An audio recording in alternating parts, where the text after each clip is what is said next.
her body can handle a little more stress on an area, then her strong arm, go ahead and press here, see it's very strong, will stay up.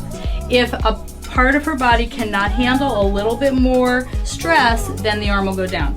Her tensor fasciae lata muscle is not turned on, it doesn't know what to do. So what I'm gonna do is I'm gonna adjust her lower back. And I'm gonna put my leg up here and I'm gonna adjust this lower back.